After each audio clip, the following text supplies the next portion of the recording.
When a police officer asks you, do you have to get out of your car? Do you have to get out of your car?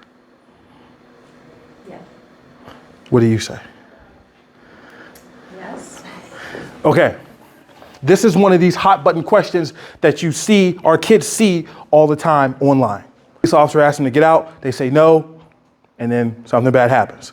The reason that happens is because the answer is yes, you do when a police officer asks you to. Now, I like to dive into, more importantly, the why.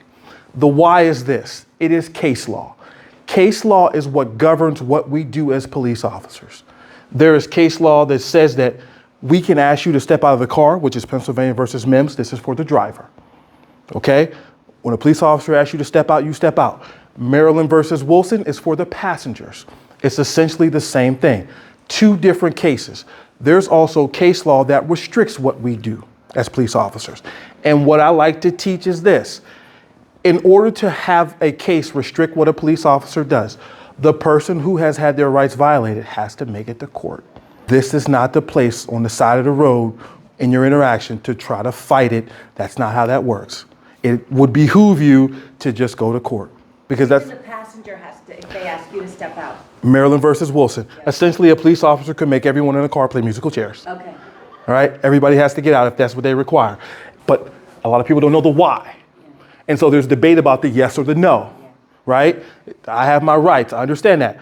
I'll get on my soapbox for a second. As a police officer for almost 10 years now, I believe in my heart of hearts, when the United States Supreme Court makes a decision, that decision is for a very unique situation. That is not something that should be used on an everyday basis. I believe that this case law is abused by police officers, sometimes because their egos are triggered by what the interaction with the person is like. And they escalate the situation by having someone step out.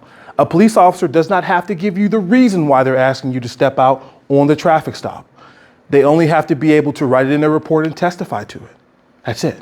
People make it worse sometimes. Police officers also make it worse. I'll get off my soapbox for that because not everyone agrees, but this is just what I believe.